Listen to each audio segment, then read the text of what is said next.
हे मेघनाथ, आज मैं तुझे वह बात बताने जा रहा हूँ जिसे समझना हर राजकुल में जन्मे पुरुष के लिए आवश्यक है। विवाह केवल प्रेम का विषय नहीं है, ये दो परिवारों की प्रतिष्ठा और दो वंशों के भविष्य का समझौता होता है। जब कोई पुरुष विवाह करता है तो वह अपने जीवन में एक ऐसी संगनी लाता है जो हर क्षण उसके साथ खड़ी रहे, उसे समझे, उसे संभाले और उसके कुल का सम्मान बनाए रखे। इसलिए यह निर्णय अत्यंत विवेक से करना चाहिए। मनुष्य जन्म से चाहे कितना भी महान क्यों ना हो, यदि वह ऐसे घर में विवाह करे जहाँ दरिद्र ने विचारों को सीमित कर दिया है, वहाँ अभाव और चिंता उसके साथ उसके घर में भी प्रवेश कर जाते हैं। गरीब का अर्थ केवल धन का अभाव नहीं है, बल्कि वह मानसिक स्थिति भी है जहाँ हर छोटी बात में संघर्ष हो, हर इच्छा पूरी होने से पहले बोझ की तरह दबने लगे। जब पत्नी ऐसे वातावरण में पली हो जहाँ हर दिन चिंता हो कि भोजन कहाँ से आए, वस्त्र कैसे मिले, तो उसका मन बचपन से ही अभाव की व्याकुलता से भरा होता है। विवाह के बाद पति पत्नी को एक दूसरे के साथ स्वाभाविक रूप से अपना मन साझा करना होता है, परंतु यदि पत्नी का मन हर समय अपने मैके की समस्या में उलझा रहे तो वह अपने नए घर की मर्यादा और शांति को पूर्ण मन से निभा नहीं पाएगी। वह अपने पति से अपेक्षा करेगी कि उसके मैके को हमेशा सहायता दी जाए। वह चाहेगी कि वह भी अपने पति की संपदा में बराबर की हिस्सेदार हो। वे अपेक्षाएं जो पहले प्रेम और स्नेह से जन्म लेती हैं, समय के साथ दबाव और तनाव में बदल सकती हैं।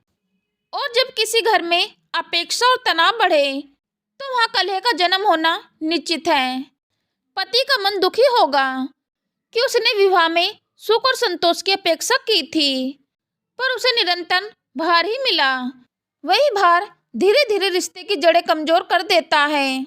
गृहस्थ जीवन एक नाव की तरह है, यदि एक किनारा अत्यधिक बोझ उठाए तो नाव डगमगा जाती है। पति पत्नी तभी साथ में सुख प्राप्त कर सकते हैं जब दोनों परिवार समान संतुलन हो। सम्मान का आधार समानता में है। यदि पत्नी कम संपन्न घर से आती है तो समाज अक्सर ताने देता है, और ये ताने केवल पत्नी तक सीमित नहीं रहते, वे पति के गौरव को भी चोट पहुंचाते हैं।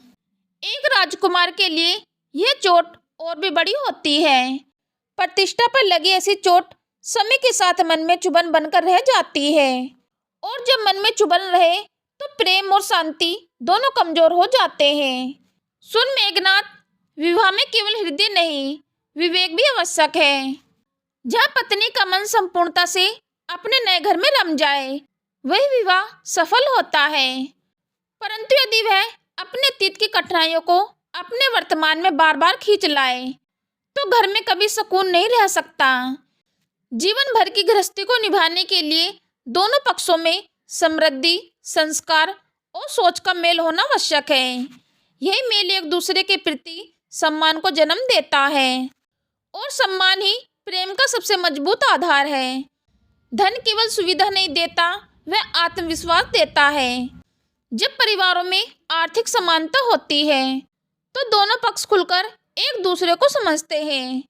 जब कोई कमी या भय ना हो तो स्नेह खिलता है, लेकिन जब अभाव का डर खड़ा हो तो स्नेह भी कांपने लगता है।